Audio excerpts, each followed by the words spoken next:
Book Two, Part Two, of The Republic, by Plato. This recording is in the public domain. Read by Bob Neufeld. Let us consider, first of all, what will be their way of life, now that we have thus established them. Will they not produce corn and wine and clothes and shoes, and build houses for themselves? And when they are housed, they will work in summer commonly stripped and barefoot, but in winter substantially clothed and shod. They will feed on barley meal and flour of wheat, baking and kneading them, making noble cakes and loaves.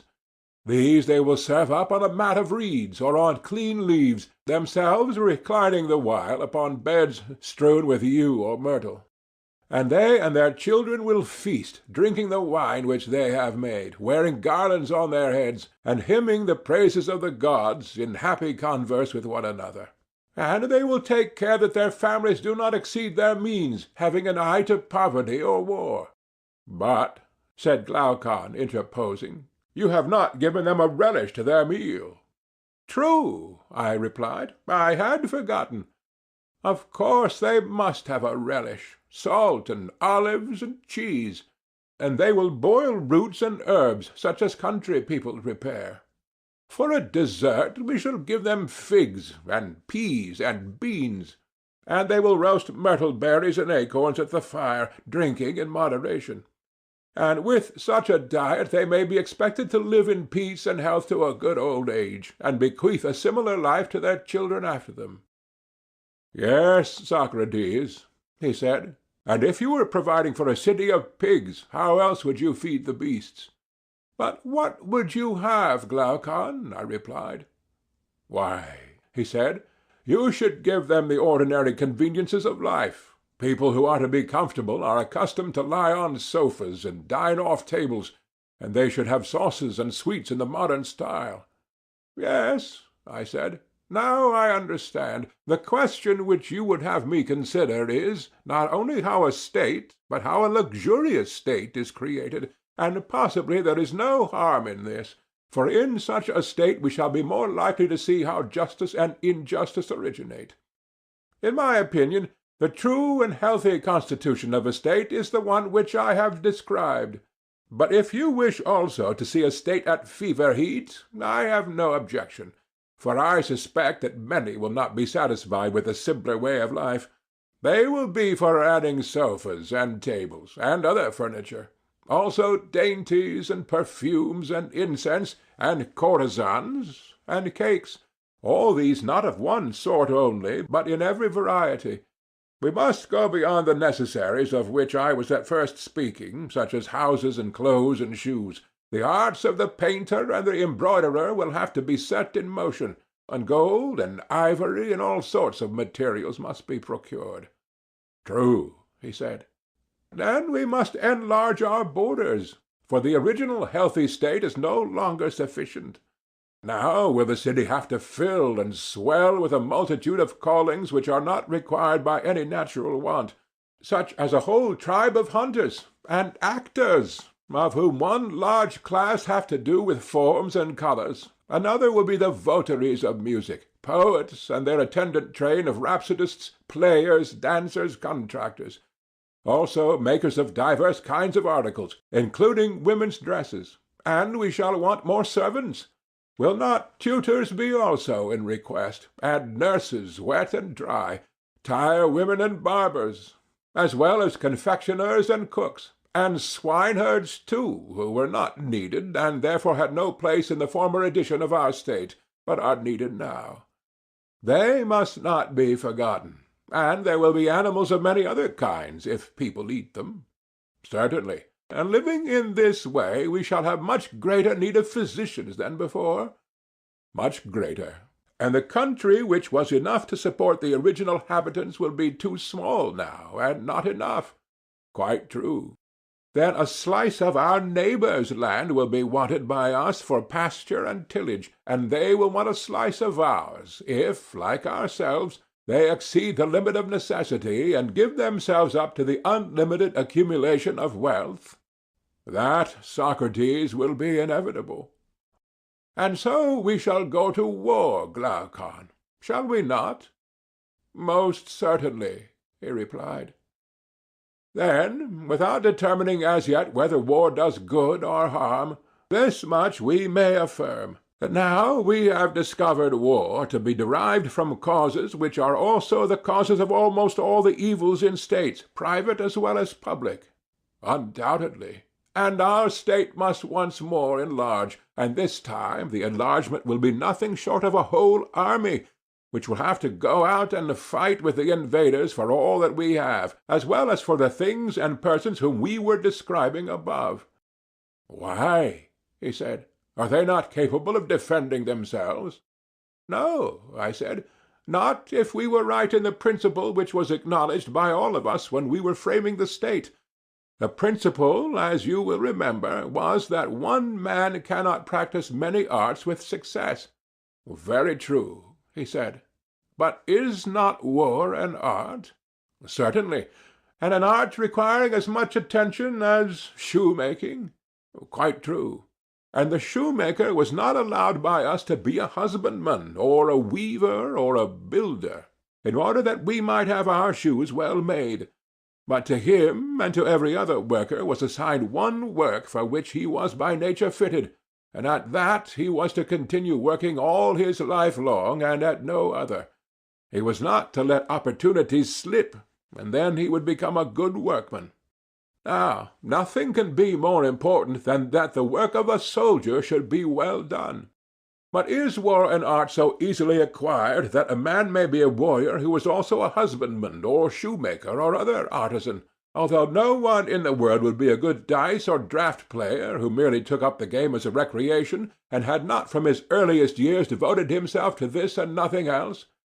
No tools will make a man a skilled workman, or a master of defence, nor be of any use to him who has not learned how to handle them, and has never bestowed any attention upon them. How then will he who takes up a shield or other implement of war become a good fighter all in a day, whether with heavy armed or any other kind of troops? Yes, he said, the tools which would teach men their own use would be beyond price. And the higher the duties of the guardian, I said, the more time and skill and art and application will be needed by him. No doubt, he replied. Will he not also require natural aptitude for his calling? Certainly. Then it will be our duty to select, if we can, natures which are fitted for the task of guarding the city. It will. And the selection will be no easy matter, I said, but we must be brave and do our best. We must. Is not the noble youth very like a well-bred dog in respecting of guarding and watching? What do you mean? I mean that both of them ought to be quick to see and swift to overtake the enemy when they see him, and strong too, if, when they have caught him, they have to fight with him. All these qualities, he replied, will certainly be required by them. Well, and your guardian must be brave if he is to fight well. Certainly. And is he likely to be brave who has no spirit, whether horse or dog or any other animal? Have you never observed how invincible and unconquerable is spirit, and how the presence of it makes the soul of any creature to be absolutely fearless and indomitable? I have. Then now we have a clear notion of the bodily qualities which are required in the guardian. True, and also of the mental ones. His soul is to be full of spirit? Yes. But are not these spirited natures apt to be savage with one another and with everybody else? A difficulty by no means easy to overcome, he replied. Whereas, I said, they ought to be dangerous to their enemies and gentle to their friends. If not, they will destroy themselves without waiting for their enemies to destroy them. True, he said. What is to be done, then? I said.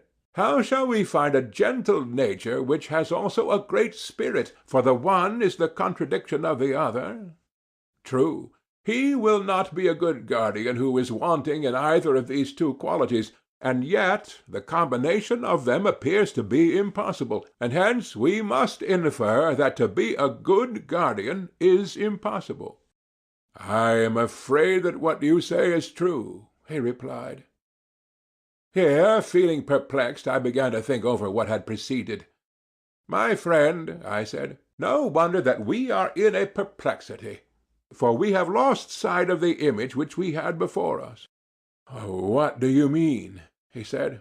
"I mean to say that there do exist natures gifted with these opposite qualities." "And where do you find them?" "Many animals," I replied, "furnish examples of them.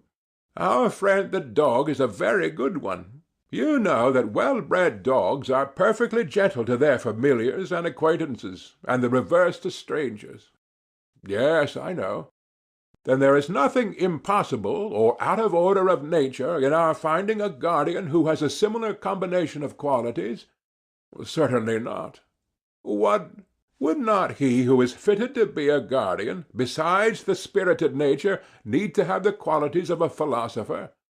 "I do not apprehend your meaning." "The trait of which I am speaking," I replied, "may also be seen in the dog, and is remarkable in the animal."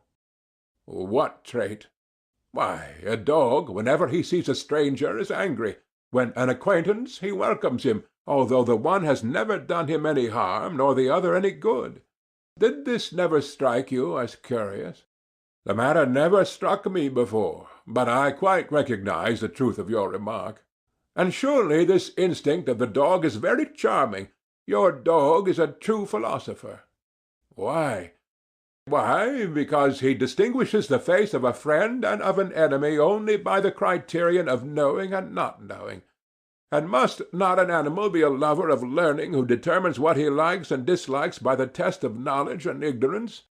"Most assuredly. And is not the love of learning the love of wisdom, which is philosophy?" "They are the same," he replied. "And may we not say confidently of man also, that he who is likely to be gentle to his friends and acquaintances must by nature be a lover of wisdom and knowledge?" "That we may safely affirm." "Then he who has to be a really good and noble guardian of the state will require to unite in himself philosophy and spirit and swiftness and strength?" "Undoubtedly." "Then we have found the desired natures. And now that we have found them, how are they to be reared and educated?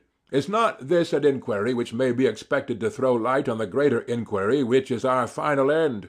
How do justice and injustice grow up in states? For we do not want either to omit what is to the point, or to draw out the argument to an inconvenient length. Adeimantus thought that the inquiry would be of great service to us. "Then," I said, "my dear friend, the task must not be given up, even if somewhat long." "Certainly not." "Come, then, and let us pass a leisure hour in story-telling, and our story shall be the education of our heroes." "By all means." "And what shall be their education? Can we find a better than the traditional sort? And this has two divisions, gymnastic for the body, and music for the soul." "True." "Shall we begin education with music, and go on to gymnastics afterwards?" "By all means." "And when you speak of music, do you include literature or not?" "I do." "And literature may be either true or false?" "Yes." "And the young shall be trained in both kinds, and we begin with the false?" "I do not understand your meaning," he said. "You know," I said, "that we begin by telling children stories which, though not wholly destitute of truth, are in the main fictitious, and these stories are told them when they are not of an age to learn gymnastics." "Very true." "That was my meaning when I said that we must teach music before gymnastics." "Quite right," he said. "You know also that the beginning is the most important part of any work, especially in the case of a young and tender thing, for that is the time at which the character is being formed, and the desired impression is more readily taken." "Quite true." "And shall we just carelessly allow children to hear any casual tales which may be devised by casual persons, and to receive into their minds ideas for the most part the very opposite of those which we should wish them to have when they are grown up? We cannot." "Then the first thing will be to establish a censorship of the writers of fiction, and let the censors receive any tale of fiction which is good, and reject the bad. and we will desire mothers and nurses to tell their children the authorized ones only. Let them fashion the mind with such tales, even more fondly than they mould the body with their hands, but most of those which are now in use must be discarded. Of what tales are you speaking? He said. You may find a model of the lesser in the greater, I said, for they are necessarily of the same type, and there is the same spirit in both of them. Very likely, he replied, but I do not as yet know what you would term the greater. Those, I said, which are narrated by Homer and Hesiod, and the rest of the poets, which have ever been the great story-tellers of mankind. But which stories do you mean? He said, and what fault do you find with them? A fault which is most serious, I said. The fault of telling a lie, and what is more, a bad lie. But when is this fault committed? Whenever an erroneous representation is made of the nature of gods and heroes, as when a painter paints a portrait not having the shadow of a likeness to the original. Yes, he said, that sort of thing is certainly very blamable. But what are the stories which you mean? Well, first of all, I said, there was that greatest of all lies in high places which the poet told to Uranus, which was a bad lie too. I mean what Hesiod says that Uranus did, and how Cronus retaliated on him.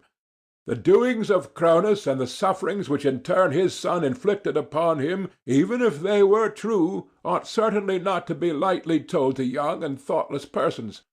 If possible, they had better be buried in silence. But if there is an absolute necessity for their mention, a chosen few might hear them in a mystery, and they should sacrifice not a common pig, but some huge and unprocurable victim, and then the numbers of the hearers will be very few indeed.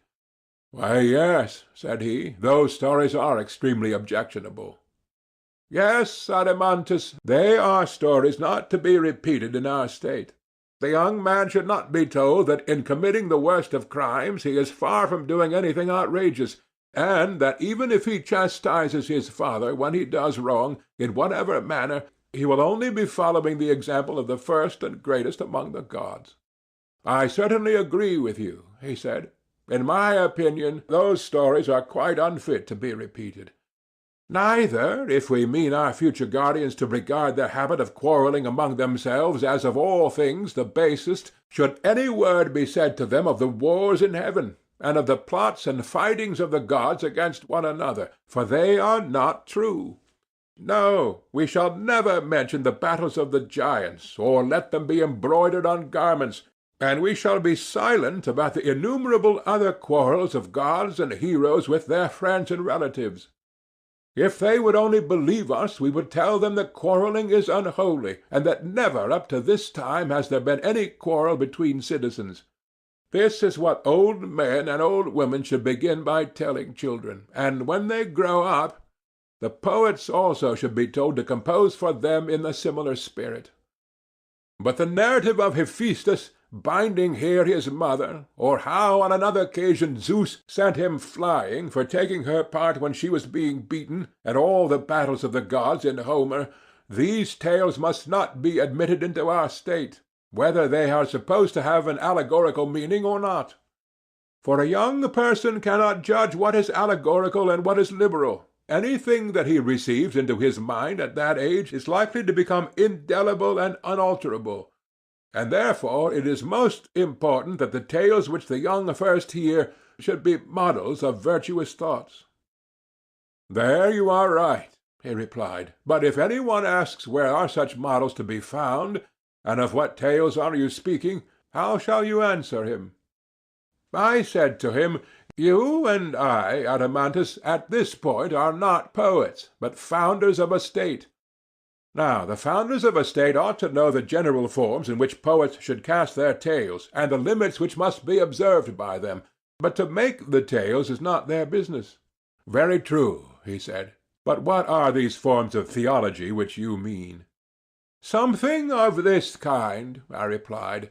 God is always to be represented as he truly is, whatever be the sort of poetry, epic, lyric, or tragic, in which the representation is given. Right. And is he not truly good, and must he not be represented as such? Certainly. And no good thing is hurtful? No, indeed. And that which is not hurtful hurts not? Certainly not. And that which hurts not does no evil? No. And can that which does no evil be a cause of evil? Impossible. And the good is advantageous? Yes. And therefore the cause of well-being? Yes. It follows, therefore, that the good is not the cause of all things, but of the good only? Assuredly. Then God, if he be good, is not the author of all things, as the many assert, but he is the cause of a few things only, and not of most things that occur to men. For few are the goods of human life, and many are the evils, and the good is to be attributed to God alone. Of the evils, the causes are to be sought elsewhere, and not in him. That appears to me to be most true, he said. Then we must not listen to Homer or to any other poet who is guilty of the folly of saying that two casks lie at the threshold of Zeus, full of lots, one of good, the other of evil lots, and that he to whom Zeus gives a mixture of the two sometimes meets with ill fortune, at other times with good. But to he to whom is given the cup of unmingled ill, him wild hunger drives o'er the beauteous earth. And again, Zeus, who is the dispenser of good and evil to us. And if any one asserts that the violation of oaths and treaties, which was really the work of Pandarus, was brought about by Athene and Zeus, or that the strife and contention of the gods was instigated by Themis and Zeus, he shall not have our approval. Neither will we allow our young men to hear the words of Aeschylus, that God plants guilt among men when he desires utterly to destroy a house.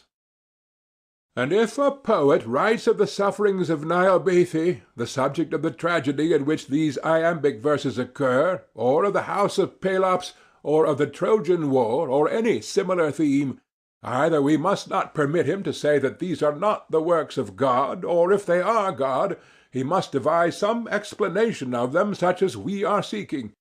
He must say that God did what was just and right, and they were the better for being punished. But that those who are punished are miserable, and that God is the author of their misery, the poet is not to be permitted to say, though he may say that the wicked are miserable because they require to be punished, and are benefited by receiving punishment from God. But that God, being good, is the author of evil to any one is to be strenuously denied, and not to be said or sung or heard in verse or prose by any one, whether old or young, in any well-ordered commonwealth. Such a fiction is suicidal, ruinous, impious. I agree with you, he replied, and am ready to give my assent to the law.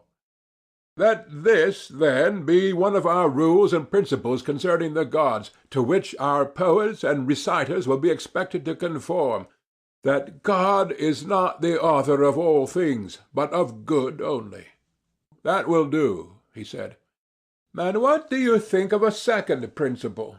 Shall I ask you whether God is a magician, and of a nature to appear insidiously now in one shape and now in another, sometimes himself changing and passing into many forms, sometimes deceiving us with the semblance of such transformations? Or is he one and the same, immutably fixed in his own proper image? I cannot answer you, he said, without more thought. Well, I said, but if we suppose a change in anything, that change must be effected either by the thing itself or by some other thing? Most certainly. And things which are at their best are also least liable to be altered or discomposed. For example, when healthiest and strongest, the human frame is least liable to be affected by meats and drinks, and the plant, which is in the fullest vigor, also suffers least from winds, or the heat of the sun, or any similar causes. Of course. And will not the bravest and wisest soul be least confused or deranged by any external influence? True. And the same principle, as I should suppose, applies to all composite things, furniture, houses, garments. When good and well made, they are least altered by time and circumstances. Very true. then everything which is good, whether made by art or nature, or both, is least liable to suffer change from without. True. But surely God and the things of God are in every way perfect. Of course they are. Then he can hardly be compelled by external influence to take many shapes. He cannot. But may he not change and transform himself? Clearly, he said, that must be the case if he is changed at all. And will he then change himself for the better and fairer, or for the worse and more unsightly? If he change at all, he can only change for the worse, for we cannot suppose him to be deficient either in virtue or beauty. Very true, Adeimantus. But then would any one, whether god or man, desire to make himself worse? Impossible. Then it is impossible that God should ever be willing to change, being, as is supposed, the fairest and best that is conceivable. Every god remains absolutely and forever in his own form. That necessarily follows, he said, in my judgment. Then, I said, my dear friend, let none of the poets tell us that the gods, taking the disguise of strangers from other lands, walk up and down cities in all sorts of forms. And let no one slander Proteus and Thetis. Neither let any one, either in tragedy or in any other kind of poetry, introduce Hera disguised in the likeness of a priestess asking an alms for the life-giving daughters of Inachus, the river of Argus. Let us have no more lies of that sort. Neither must we have mothers under the influence of the poets scaring their children with a bad version of these myths, telling how certain gods, as they say, go about by night in the likeness of so many strangers and in divers forms. But let them take heed, lest they make cowards of their children, and at the same time speak blasphemy against the gods. Heaven forbid, he said. But although the gods are themselves unchangeable, still by witchcraft and deception they may make us think that they appear in various forms. Perhaps, he replied. Well, but can you imagine that God will be willing to lie, whether in word or deed, or put forth a phantom of himself? I cannot say, he replied. Do you not know, I said, that the true lie, if such an expression may be allowed, is hated of gods and men? What do you mean? He said. I mean that no one is willingly deceived in that which is the truest and highest part of himself, or about the truest and highest matters. There, above all, he is most afraid of a lie having possession of him. Still, he said, I do not comprehend you. The reason is, I replied, that you attribute some profound meaning to my words, but I am only saying that deception, or being deceived or uninformed about the highest realities in the highest part of themselves, which is the soul, and in that part of them to have and to hold the lie, is what mankind least like. That, I say, is what they utterly detest. There is nothing more hateful to them. And as I was just now remarking, this ignorance in the soul of him who is deceived may be called the true lie, for the lie in words is only a kind of imitation and shadowy image of a previous affection of the soul, not pure unadulterated falsehood. Am I not right? Perfectly right. The true lie is hated not only by the gods, but also by men? Yes. Whereas the lie in words is in certain cases useful and not hateful. In dealing with enemies, that would be an instance. Or again, when those whom we call our friends in a fit of madness or illusion are going to do some harm, then it is useful, and is a sort of medicine or preventive. Also in the tales of mythology, of which we were just now speaking, because we do not know the truth about ancient times, we make falsehood as much like truth as we can, and so turn it into account. Very true, he said. But can any of these reasons apply to God? Can we suppose that he is ignorant of antiquity, and therefore has recourse to invention? That would be ridiculous, he said. Then the lying poet has no place in our idea of God? I should say not. Or perhaps he may tell a lie because he is afraid of enemies. That is inconceivable. But he may have friends who are senseless or mad. But no mad or senseless person can be a friend of God. Then no motive can be imagined why God should lie. None whatever. Then the superhuman and divine is absolutely incapable of falsehood? Yes. Then is God perfectly simple and true, both in word and deed. He changes not. He deceives not, either by sign or word, by dream or waking vision. Your thoughts, he said, are the reflection of my own. You agree with me, then, I said, that this is the second type or form in which we should write and speak about divine things. The gods are not magicians who transform themselves, neither do they deceive mankind in any way. I grant that.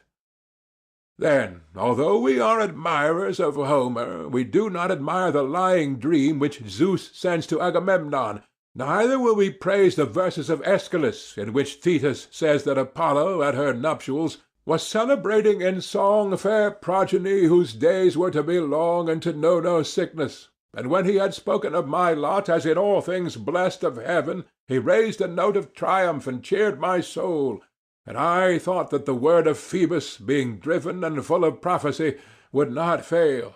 And now he himself who uttered the strain, he who was present at the banquet, and who said this, he it is who has slain my son.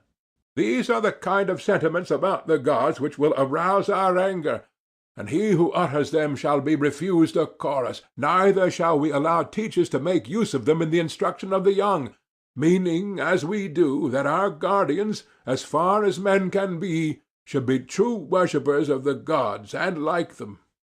I entirely agree, he said, in these principles, and promise to make them my laws.